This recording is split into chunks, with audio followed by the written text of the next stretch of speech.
Landon and Kobe, I just got done talking to Coach. I guess there's a little bit of a football game Friday night here in town. I know you guys are used to these city matchups, but what gets your blood flowing about this one this week, knowing that you're going out to Woodrow to take on Lubbock Cooper this week? Well, it's our crosstown rival, our true crosstown rival, and it's a fun game. Let's keep going. Cooper, they're a great match for us. It's understandable you get them mixed up because you guys play so many right in a row. Yes, Cooper, they're a great team. They've made many playoff runs. They've gone very far in the playoffs.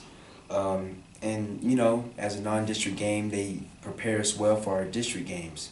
So I'm really, that's a great aspect that we can take from this game. But emotionally, well, I love playing Cooper because I love beating Cooper. And that's what I always look forward to during Cooper Week. Landon, were you on varsity last year? Did you play much against them in the game that came right down to that weird ending with Holt tripping and hurting himself? Yes, sir. I actually played the same spot. I played the majority of that game last year, the same spot I play now, and just the atmosphere is it's crazy. You look up in the stands and there's not a seat that's not open or that's open. Nope. Everyone's cheering, everyone's loud. It's just awesome. Mm-hmm. You guys would have been freshmen the last time when it was played out here, and it went three or four overtimes with Donovan. I was a freshman. You were I was in 8th grade. If you didn't know how big the rivalry was before that, what did that game teach you a few years ago about this? Man, 4 overtimes tells you, because people, we compete and we want to win, and you keep fighting every inch, every second.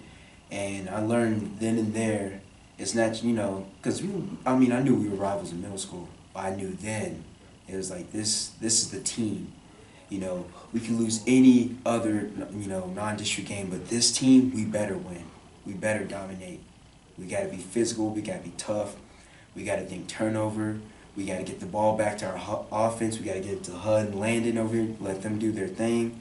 And that's why I think, me personally, my defense, we're ready. I think our offense is ready too. That's a good segue, because when I talked to Coach before the game against Coronado, the last thing we talked about was how the defense had to get better from last year. That's just one game, but that's against a good Coronado offense. How much better do you feel like this defense can be this year? This year, the sky's the limit. We, over the summer and over off-season, we've talked about thinking turnover and incorporating that, springing to the ball and hitting into our defense. And so far, if we talk about last week, we had 5 turnovers. We had 3 fourth down stops, a blocked field goal for a return of positive yards, and an interception. And honestly, we're a very selfless team. It's not even about the turnovers. It's about just getting the offense back the ball and limiting their offense's playtime. And we do that. I think we do a pretty good job of that. But we're still early in the season, a lot left. We got bigger challenges ahead. So I'm ready to see how we can do it week 2 against Lubbock Cooper, especially a running team. Last week, the offense had a lot of guys coming back. The one exception was a guy you know well, your second cousin, when we talked about there. He had to replace a guy that was just tough as a boot in Chad.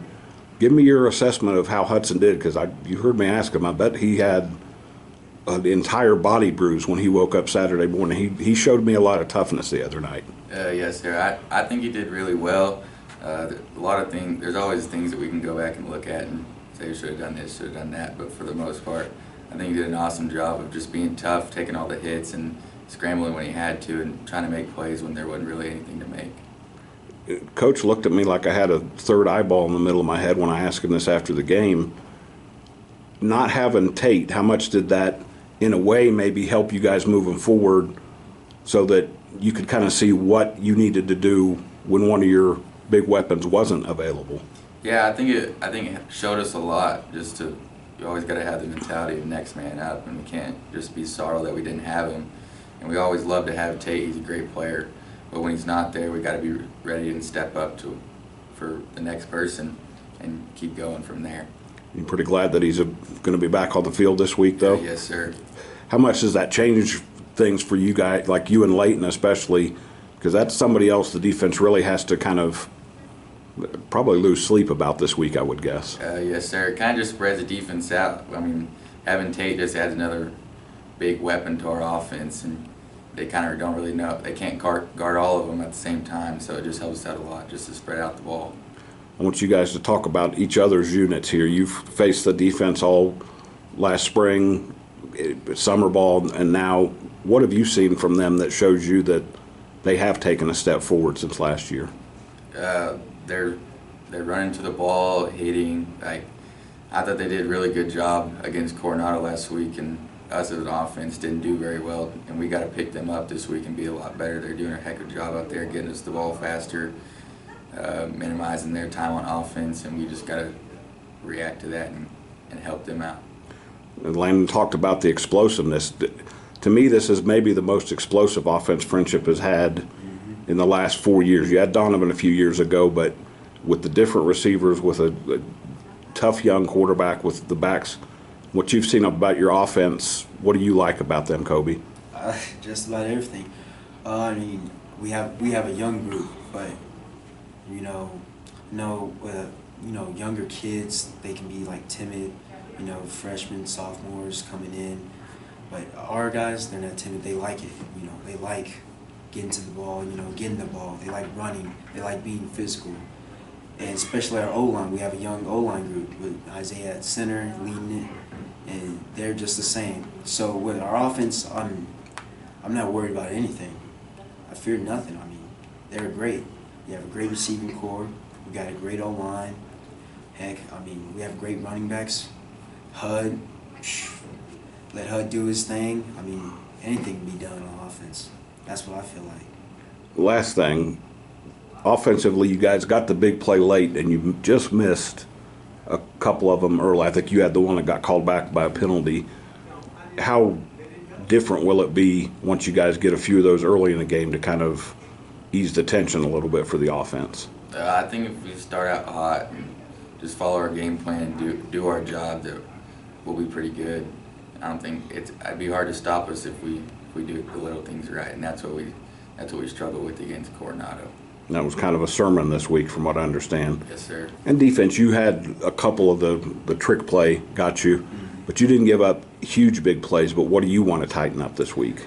What we want to tighten up is just the little details, the responsibilities on our pass drops, our pass coverage, our run fits. So we want to tighten up on that, and just maybe we were talking about our physicality. It's pretty good, but let's take it up another level. Let's take it up to another notch. And especially with Cooper, this is Cooper week. Coaches preach it every day. This is Cooper, and it's a crosstown rival. You'll remember this for the rest of your life. And so this way, we got to just throw our bodies around this game. Just make an impact, to make it and leave an impression.